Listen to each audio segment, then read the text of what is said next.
We all know the cliche of the enclosed stone maze, which can be either made up of caves or corridors, etc. But we don't have to put the dungeon in an underground place, certainly. D&D has all kinds of different environments, but it's not just the description of the environment that can change. We can change how dungeons are functioning in the adventure itself. It's a structural change. And this is how dungeons are understood in my D&D supplement, the Baatezu in the details make believable dungeons. In the Dungeon Master's Guide, you can find monsters for all kinds of environments, so there shouldn't be a problem populating a dungeon no matter where it is. In a forest, the party can fight awakened plants and blights. In an urban area, they can fight rakshasas or doppelgangers. Functionally, these locations aren't different than the stone mazes. The dungeon is a structural part of the adventure. Generally, a quest can have three major areas. First, there's typically a safe civilization where the party can prepare.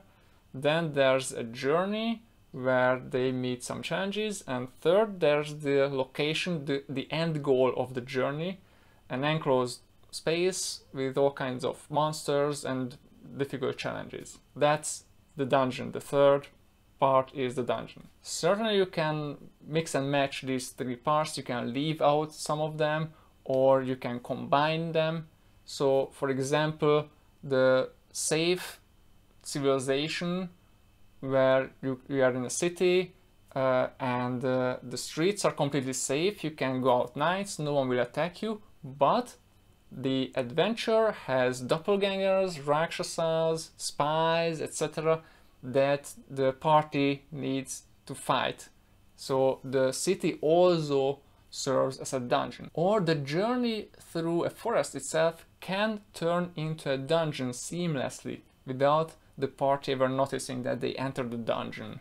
So they travel through a forest and they start meeting blights and awakened plants, and they have to find their way out of the forest. Understanding dungeons as a structural part of the quest is useful because there are a lot of resources for dungeon making, and you can use it in any kind of dungeons, not just the classic stone mazes. So if there's a map for a cave system, you can use that for the streets of a city or the paths in the forest. You can use all these resources and turn almost any part of a quest into a dungeon without even the party noticing that it's a dungeon. My D&D supplement, the Baatezu in the detail make believable dungeons,